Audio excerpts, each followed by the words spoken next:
So I'm here today with Director of Behavioral Health, Regina Askew. We're having some fun talking about this. We don't need Ruth around, do we? Nah, we don't need Ruth.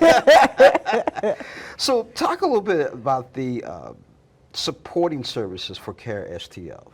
Well, behavioral health is one of the support services amongst any others that we provide. We provide primary health care to the inner city community. In the surrounding area, we have 5 health clinics in the 63115, 63121, I mean 63112, 13. All those areas are where our patients live. And so we feel a need to be able to provide practical services, generational. We have people that come here that their grandmothers came to our center. And so now their children and grandchildren come to our health center to receive services. So break down behavioral services for me. We talked about opiate. What are some of the others? Well, behavioral health care, many times people come for their health issues, but they may have behavioral health such as anxiety, depression. And not only that, we're looking at their health issues and what may be impacting their health issues. You know, lack of food, lack of housing, poor housing, living in unhealthy communities. Those are the things that behavioral health affects. Regina, something that's popped in my mind when you said behavioral health and you're talking about living conditions. With all the violent crime that happens in North St. Louis, what about PTSD? PTSD is one of the behavioral health issues. My history is with chronic mental illness. And so in that, PTSD tends to be what is considered a chronic mental illness, but it comes in our doors. I just was talking to a young lady a few minutes ago who has PTSD, ADHD, all those things in the clinic right now as we speak. You know, it's very interesting when you go to other areas of the city. They don't understand that that's what's going on in North St. Louis in the African American community. How do you educate these different people outside of the city, outside of this area? Well, we have to be in the room. I always feel like we need to be in the room, and that's an ongoing process to educate others about what it is that we're challenged with on a day-to-day basis.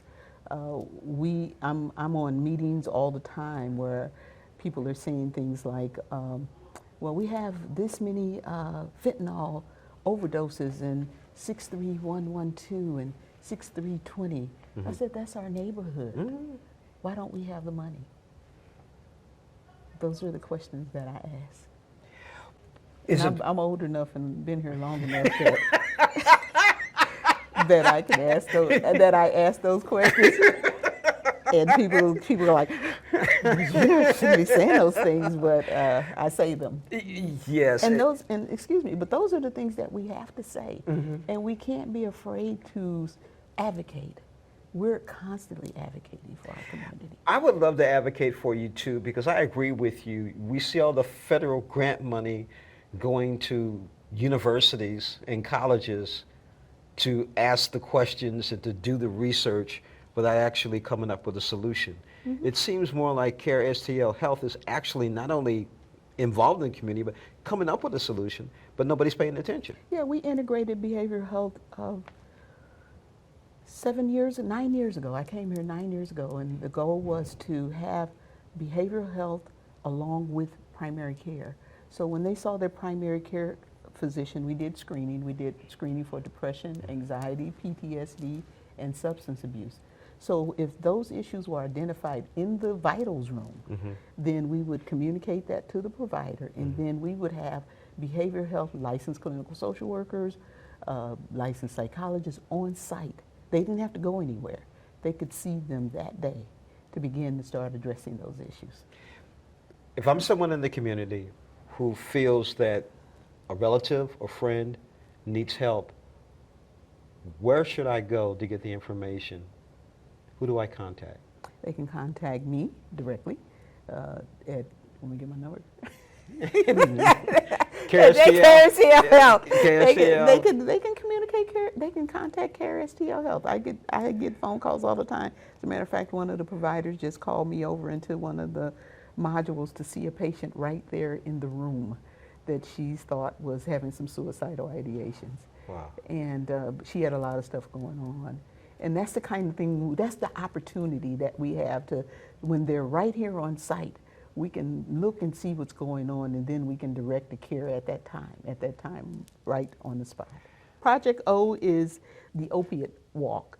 The goal of that walk is to heighten the awareness of how opiate, heroin, fentanyl is impacting our community, to speak the language, to learn. One year I had to give Ms. Claiborne a list of the street terms that we use so that she could tell the community, these are the terms that our people understand. And so it brings a bunch of the resources available that deal with substance abuse in the community, whether it's cocaine, heroin, whether it's fentanyl, whether it's the pills. Many of our people in our community don't associate Oxycontin and Percocet as an opiate. When you start, they share that like Skittles. Right. And so they don't think of that as an opiate. So, Ms. Askew, tell us about the opiate crisis in St. Louis, and I see you shaking your head.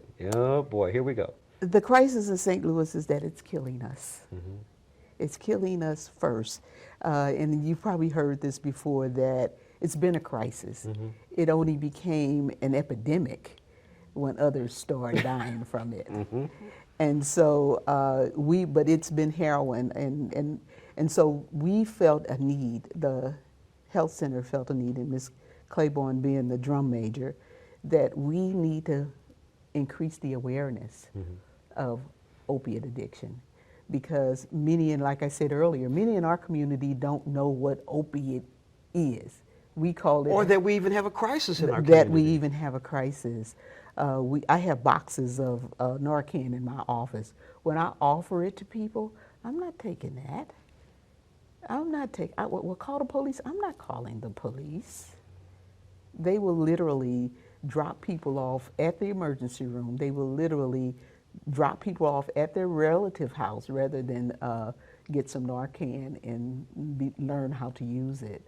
I've had some horrendous conversations about people ODing over fentanyl. They didn't know fentanyl was in the heroin that they received, or the marijuana. They put it in marijuana, and it might be legal. Everything that's legal is not good. And so they're putting fentanyl in heroin. They're putting fentanyl in marijuana.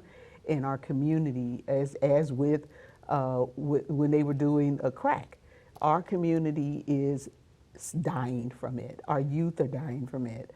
Our youth are experimenting. They're at the experimenting age. And so, like I said earlier, the sign I read every day when I come down St.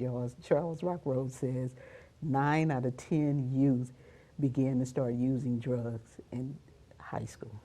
Wow.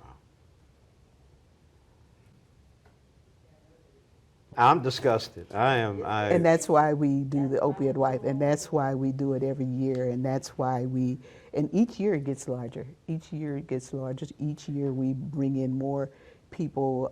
It's a fun time, but it's also a very serious time to educate our community. I'm not sure we're educating the right people. No. but we're getting some words out. And like I said, the way to educate the right people is to come where they are in the community and talk to them directly and let them know. I've been speaking with the hero of CARESTL, Ms. Regina Askew, Director of Behavioral Services. Thank you again.